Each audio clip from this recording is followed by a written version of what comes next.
abetabiro mu Christmas karozezi ahakanisa ya Cyankukwe na Namuyembe umuri Mitoma bashabirwe kuba bahumuriza oyine okureba ngo yahereza utine umukuzarwa kwa Mukama okurukwija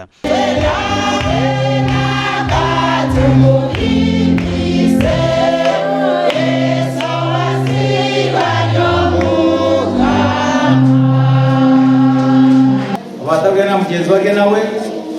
abire ataine mugwangwa kwatakachiro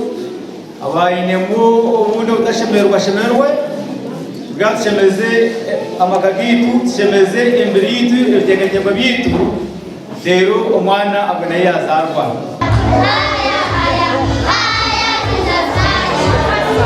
kandi nishongore bitendetse ngo muringo gwabyo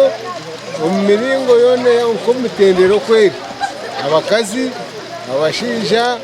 abana abasande school kungukiye munonga wayani yabechebembire kwaya chapo kuko abanwegerefo mwenjana nigambe z'abantu mukesho ngo cy'abagigambo cyashatu na munani nzentu bantu muteja amatu ibyo kuzarwa kwa Yesu Kristo batega amatu bigura amatu gabo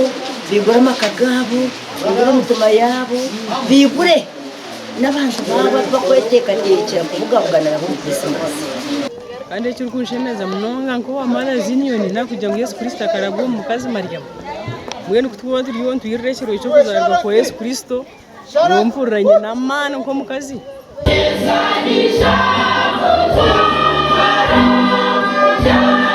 byeshongoro byo kuzarwa habiri muna no kwayahayana no kushoma Bibli na nebindi aho abana bato bahendire bari kushara keki y'abakazi ba Mothers Union yibakorira abakristayo bona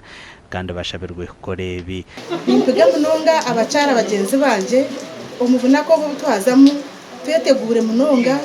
aho kuba umwana arimo natuzarwa ashanga amakagitu garije imitima yitwerije byona birije ruhanga ahebwe kitinise